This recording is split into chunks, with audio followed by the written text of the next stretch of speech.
A rationalist would know that the world is uncertain. So we know that the world is uncertain. All right. Does that make it any more comfortable for people? We can argue. But a rationalist, even Warren said, look, but as you extend the time horizon, I think some levels of uncertainty go away.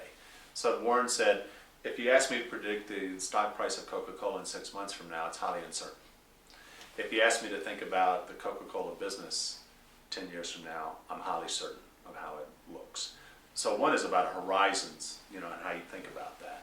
I do think, to your earlier point, there's this overemphasis not only in certainty, but in absolute returns, positive returns.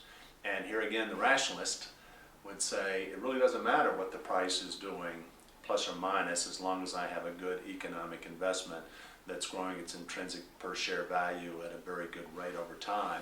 The price is almost insignificant. It becomes a secondary thought. It's an afterthought that you look at periodically to see if there's something to take advantage of, but your focus is always on the business. An irrational person would look at the price first and the asset second. So the price becomes a dominating factor. And so I think that there's a great deal, I think what happened not only in 2000, 2002, what happened in the financial crisis, what happened in the real estate crisis, has severely, severely bruised the psyche of most investors. 3 big calamities in 10 to 12 years is a lot to take, and I think people are very, very risk averse. So therefore uncertainty about what happens today, tomorrow, is very bothersome to them. I think the idea of an uncertain stock market return over the next 6 to 12 months versus the certainty of a 1%, 2% treasury thing, even though that sounds irrational to me that you would do that, they're picking that.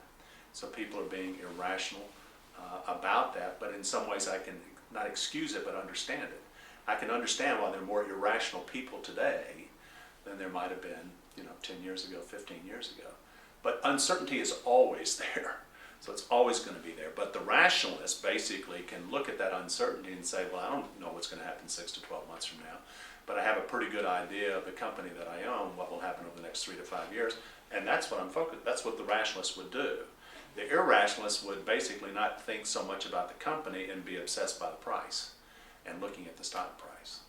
And so here again, the study of rationality can, I think, draw us back to what is the most important thing that we need to be thinking about. Because that's the only thing that I can come up with, Oliver, to think about. Why aren't there millions of not only mutual funds, investors, pension plans, endowments that are following this course of action? The absent variable, in my mind, has to be rationality.